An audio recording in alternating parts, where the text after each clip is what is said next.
પોરબંદરના ફોદાળા અને ખંભાળા ડેમમાં આ ચોમાસે નવા નીરની આવક વહેલી થઈ છે। 40થી વધુ ગામોને પાણી પૂરું પાડતા ડેમમાં નવા પાણીની આવક થતાં ખેડૂતો ખુશખુશાલ થઈ ગયા છે। પોરબંદર જિલ્લામાં ચોમાસાના પ્રારંભે જ સારો વરસાદ થયો હતો, જેના પગલે ખેડૂતોમાં પણ ખુશી જોવા મળી હતી। પોરબંદર નજીક આવેલા ફોદાળા ડેમમાં હાલ 27 ફૂટ પાણી ઉપલબ્ધ છે, તો ખંભાળા ડેમમાં 26 ફૂટ પાણીનો જથ્થો ઉપલબ્ધ છે। આથી આગામી 6 માસ માટે પોરબંદર શહેરની પીવાના પાણીની મુશ્કેલી દૂર થઈ ચૂકી છે।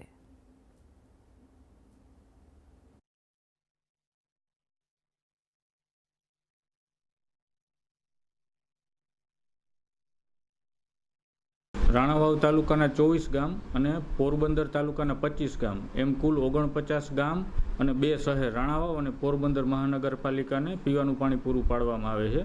ચાલુ વર્ષે ચોમાસામાં સારા વરસાદ થતાં બંને ડેમમાં 15% જેવો પાણીનો જથ્થામાં વધારો થયેલો છે, જેમાં ફોદાળા ડેમની કુલ કેપેસિટી 786 MCFT છે તથા ખંભાળા ડેમની કુલ કેપેસિટી 541 MCFT છે, જેમાં આજની તારીખે ફોદાળા ડેમમાં 492 MCFT ભરેલો છે અને ખંભાળા ડેમ 285 MCFT ભરેલો છે, જે 49 ગામ અને બંને શહેરોને 9 માસ પૂરતું પાણી પૂરું પાડી શકે એમ છે।